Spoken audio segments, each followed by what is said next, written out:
Une des grandes pénuries que vous avez actuellement dans vos supermarchés, eh bien vous la devez à l'Europe. Mais avant de parler de ça, eh bien je vais prendre comme d'habitude l'un de vos commentaires, le commentaire de Martine. Martine de Pain-Beurré, elle a vu que j'avais fait une vidéo récemment avec un survivaliste, Piero San Giorgio, et elle me demande comment je fais pour survivre à l'inflation. Eh bien c'est très simple, Martine. Avec mes copains, je partage mon pain, et avec mes copines, je partage ma farine. Vous-même, si vous avez des questions à me poser, n'hésitez pas à le faire dans les commentaires. Bonjour et bienvenue dans cette nouvelle vidéo de Draw My Economy. Comme d'habitude, si vous n'êtes pas abonné, eh bien, je vous suggère de le faire et de cliquer sur la cloche pour être prévenu lorsque je sors une nouvelle vidéo. Vous avez probablement remarqué qu'il y a de plus en plus de pénuries dans votre supermarché. Et il y a un produit que vous ne trouvez peut-être plus, c'est de la moutarde. Et ça, il faut savoir qu'entre autres, vous le devez à l'Europe. Alors attention, je ne suis pas en train de dire que tout ce que fait l'Europe est nul. Tiens, récemment, ils ont mis en place un numéro vert pour aider les daltoniens. Bon, pour le moment, ça n'a pas super marché. Bref, c'est de plus en plus difficile de trouver de la moutarde dans les supermarchés ou dans les commerces. Et très souvent, maintenant, vous avez même une pancarte dans les commerces pour dire qu'on a de plus en plus de mal à s'approvisionner en moutarde. Et d'ailleurs, le prix de la moutarde a augmenté de 9%. C'est une des plus fortes hausses actuelles. Alors, cette hausse, elle a trois raisons. La première, c'est la sécheresse au Canada. En fait, même si vos moutardes, il y a écrit dessus moutarde de Dijon ou moutarde de Reims, eh bien, il faut savoir que 80% des graines de moutarde qui sont utilisées pour les fabriquer viennent du Canada. Or, au Canada, il y a deux problèmes actuellement. Tout d'abord, il y a eu une sécheresse qui a fait que les récoltes ont été 2 fois inférieures à d'habitude. Et du coup, le gouvernement canadien a limité les exportations de graines de moutarde.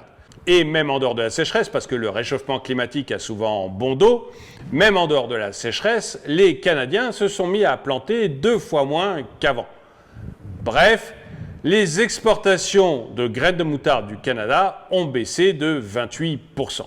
Et c'est ce qui explique, entre autres, que les usines de fabrication de moutarde sont en rupture de stock. La deuxième raison, eh bien, encore une fois, c'est la guerre entre la Russie et l'Ukraine. La Russie, comme l'Ukraine, ce sont des gros exportateurs de graines de moutarde. L'Ukraine, elle a du mal actuellement à exporter ses graines. Et la Russie, qui est le deuxième exportateur mondial de graines de moutarde, eh bien, il est sous embargo, notamment de la Commission européenne. Ce qui fait qu'il ne peut pas exporter ses graines de moutarde. Là, encore une fois, vous ressentez directement les conséquences de la guerre. Mais à ces deux premières raisons, eh bien, il s'ajoute une troisième raison. Jonathan Quetoy est agriculteur. Il est même passé dans L'amour est dans le pré. L'amour est dans le pré. Une émission pour les gens qui s'aiment. Bref, Jonathan Quetoy, il cultive les graines de moutarde. Et il n'est vraiment pas le seul en France, puisque la France représente 50% de la production de graines de moutarde en Europe. On devrait donc avoir largement assez de graines de moutarde pour fournir nos industriels de Dijon et de Reims. Seulement, voilà, la Commission européenne s'en est mêlée. Jonathan Quetoy, il a eu de gros problèmes dans sa production cette année. En fait, il y a eu un insecte ravageur, la grosse altise, qui a mangé une très grande partie de sa récolte. Et jusqu'ici, pour combattre la grosse altise, eh bien, Jonathan Quetoy, il se servait d'un produit qu'on appelle le Boravi. Seulement voilà, la Commission européenne a jugé que le Boravi faisait courir de trop gros risques aux agriculteurs comme aux consommateurs. Et on a tous entendu parler de ces millions de personnes qui sont mortes en mangeant de la moutarde de Dijon. En tout cas, Jonathan, lui, il ne s'est jamais senti malade à cause du Boravi.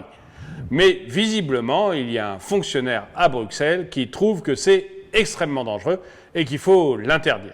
Du coup, Jonathan n'a plus de récolte pour pouvoir alimenter suffisamment les industries de Dijon et de Reims. Résultat, la pénurie que vous avez actuellement de moutarde va durer encore dans les mois qui viennent. Et on voit qu'en dehors de la sécheresse au Canada, auquel personne ne peut rien, vous avez en fait deux décisions administratives qui créent une pénurie dans vos magasins. La première, c'est de faire un blocus autour de la Russie pour l'empêcher de vendre ses graines de moutarde. Et la deuxième, c'est d'interdire un produit qui permettait de combattre un insecte ravageur. Et j'aimerais bien savoir ce que vous en pensez. Est-ce que vous pensez que ces décisions administratives sont normales et que l'on doit aussi accepter d'avoir certaines pénuries dans nos vies? Ou est-ce que vous pensez que l'administration prend décidément trop de place et nous empêche de vivre librement? Dites-le moi dans les commentaires. Et je vous invite à aller voir cette vidéo de Top Tortue qui montre que des décisions administratives ont mené à la famine et à la mort de 45 millions de personnes. Je vous mets un lien dans la description. Et le dicton du jour. Les hommes sont comme les huîtres. À l'intérieur, les perles se font rares. Merci d'avoir regardé cette vidéo. Mettez-lui un pouce vers le haut, commentez-la, partagez-la. Merci à tous ceux qui soutiennent la chaîne. Et je vous dis à très bientôt.